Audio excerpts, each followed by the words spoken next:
How's it going, everyone? College Lefty, and in this video I'm going to be using 4 starting pitchers in one game of ranked seasons. If you did not know, you can go ahead and warm up starting pitchers in your bullpen. If you go to your bullpen, press R1, your pitchers will be there, and you can warm them up, bring them in just like a relief pitcher, and that's what I plan on doing in this game. I've had a couple games recently where I got some people to quit out, and I wanted to try and use some starting pitchers all in one game to save the bullpen a little bit, to try and mix it up to see if it's worth it and if it works. Anyway, this game, I uploaded this video a little bit out of order. I picked up the Jimmy Rollins yesterday when he was released, so I wanted to get the debut video out from him, but this is a different game. This was actually before I picked up the Jimmy Rollins. Anyway, we do have a tough situation here in the bottom of the first inning. Luckily, we get the double play facing Joey Gallo. That's a big out. But we have Greg Maddux on the mound. That Greg Maddux is really good. We're facing Tom Glavine, and Joey Gallo smacks that one out for a home run. So that's going to be a slider, perfect fly ball. That's sent out 111 off the bat, a no-doubt home run from Joey Gallo. Now we have Fernando Tatis up, and he's smashing one into the gap for an extra base hit because his center fielder missed the ball. But I've seen a lot of people talking about fielding in this game. I have tried to provide as many examples of that red throw glitch that I've seen. Hopefully it does not happen as much, and hopefully they can go ahead and patch that up. But fielding is also pretty challenging in this game in general, I would say. I mean, the only time I've really made some really nice plays has been with diamond fielders, and even then Buxton has missed one in center field. But they were capitalizing on a base hit from Mickey Mantle, facing a lefty. He has like 50 contact, 40-something power, but pretty decent vision at 60-something, and he knocks in that run. So anyway, Greg Maddux back on the hill. This card has been lights out for me since I've picked him up, and I'm glad I chose this card for one of my special edition Diamonds picks, because he is not sellable along with Mickey Mantle. So even though I might not be using Mickey Mantle as a starter throughout the entire year, he still has some good quality speed out there, so he might be used off the bench as a pinch runner, maybe a pinch hitter against righties. Anyway, this Byron Buxton up at the plate has been really good since I picked him up. He has an amazing swing, hits the ball really hard. For having 60-something power, 60-something contact, I feel like that's really all you need this early in the game cycle to do well with certain guys. I mean, depending on their swing, depending on what difficulty you're playing, I believe from 0 to 400 or from 0 to 200 is veteran, and then once you get up to either 400 or a little bit past 200 and to 400, it's all-star. I'm not quite sure on that, but I have noticed some smaller PCI size now that I am in the 500 ratings and stuff like that. I just wanted to mention that as well. Let me know what you guys think about the difficulties in ranked seasons. I'm not even sure what it is, but honestly, I want to get up to 700 so that way I can play on Hall of Fame. I do know that 700 rating is Hall of Fame. That's what I'm focused on. Anyway, capitalizing on another run, base knock from Tatis. This card I started off pretty slow with this Fernando Tatis, but he did pick it up for me in this specific game. Already a couple base hits, getting that average up. We still have Greg Maddux in the game in the 3rd inning. He's pitching really well, keeping this dude off balance. I feel like this guy is a really good hitter. He has a really good record too. He was like 11-5 or 12-3, something like that, before we played this game. But at the same time, he just hasn't been able to get anything going against Greg Maddux. He did have a couple hard hit balls, but 20 pitches through the 3rd inning so far. Bottom of the 3rd, 2 down, and that's another one. He's just barely getting on top of it, barely getting under it, and then the good squared up hits have been out. So I've gotten a little lucky as well. But anyway, we have Mike Trout coming up to the plate. This Tom Glavine has been pitching pretty well against me. I mean, I've also had pitches where I've just missed, hittable pitches that I've just missed, hit him right to his fielders as well. I was just mentioning it because I feel like this guy could easily have a tight game right here. I feel like this could be a close game. Anyway, here is the O'Neill Cruz. This card pretty locked down in the infield. I think I might try him out at 3rd base now that I picked up Jimmy Rollins. But anyway, another line out right here. That's Mike Moustakas once again. Another line out from him. Now we have Josh Bell up. First pitch of the inning, and that's a no-doubter. Josh Bell has really picked it up. Since the first game, I think I got like 1 base hit with him. Since then, I've hit multiple home runs.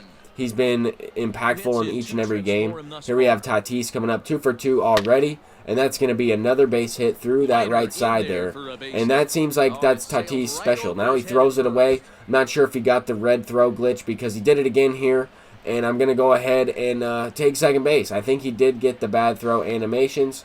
Finally throws it in somehow, and I'm not even sure what's causing that to happen, why that's going on in the game.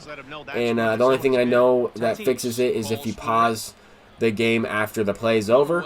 People have mentioned that if you press L1, I'm not even sure when you would press L1, but some people said that has worked for them. I'm just looking to pause the game and hope that it never happens. Hopefully I don't lose the game on that, but anyway, bottom of the 7th. You're probably wondering, how is this dude going to use 4 starting pitchers in the bottom when it's already the bottom of the 7th? That's because this guy is going to get something going here right now. I mean, no lead is ever safe in MLB The Show. Greg Maddux, 58 pitches. He's been dealing this entire game. A couple missed locations, and not even by that much. Just a little bit.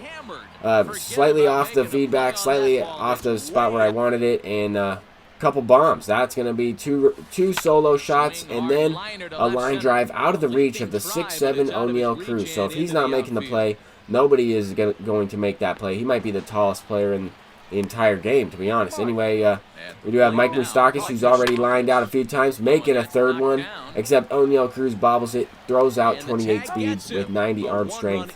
And this guy has something going here. One swing of the bat ties the game up all in one inning, and we get the strikeout with John Smoltz. John Smoltz coming in relief. We get the strikeout there. Now we got to get some of those runs right back.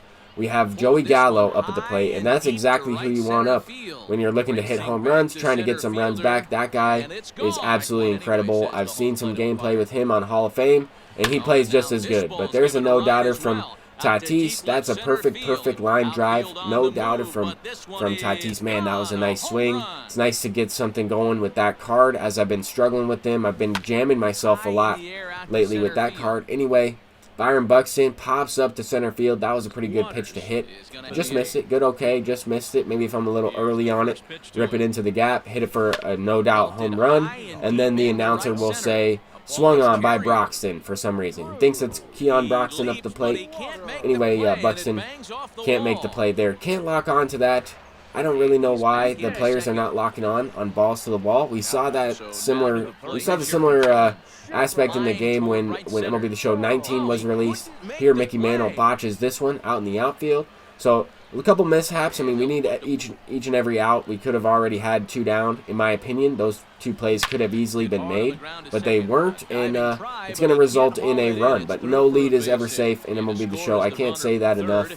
And no lead is ever safe, really, in any baseball game, because anything can happen. That's baseball. That's the name of the game. Anything can happen. Here we get the nice double play. That's big. Tom Glavine in relief. Coming in clutch with the double play. Now we're facing Lou Gehrig. He's going to give up a bloop single. That's unfortunate, but it happens. Lou Gehrig has pretty high vision. Sometimes you're going to get in on the hands. They're going to bloop it just out of the reach of the infielders or just in front of the outfielders. But luckily, we get one run right back. A perfect lefty bomb from O'Neal Cruz. That card's really good. Pirates Team Affinity Gold card, prospect card, and that card's amazing. I'm looking to use him for quite some time. I feel like comparing his stats to a lot of other players, he surpasses quite a few. But anyway, we got a base hit there with Gallo, brings up Josh Bell, and Josh Bell is sending out another home run, his second of the game. That card is amazing. I didn't really think he'd be that good. The main reason why I wanted to complete the team affinity for the Pirates is the fact that both of the players have good stats. They both have really nice power. They both have great, swings, a lefty and a switch hitter. Can't beat that. Infielder and a first baseman. I just didn't think that they'd be that good. Here we get the throw glitch for a second. Don't really know what happens. It came back there. And anyway, 11-5 game. He's got something cooking here in the last inning. Some seeing eye singles. We can't make the play. I think Jimmy Rollins gets that ball. Anyway, 28 speed coming home. And got a perfect throw there. Just did not throw him out. If you get that analog meter in the middle of that bar, then you will have a perfect throw. You'll get a better animation.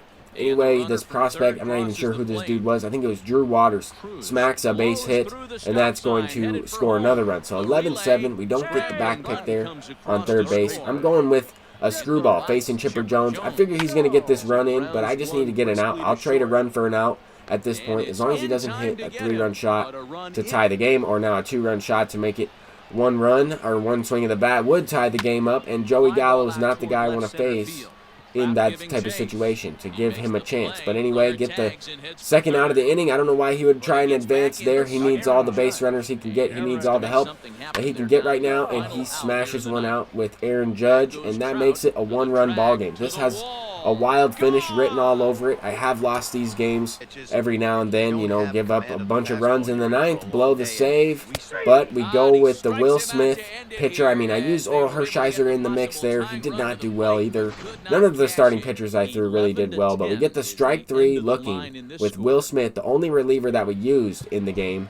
Anyway, Greg Maddux gets the win, 4-0.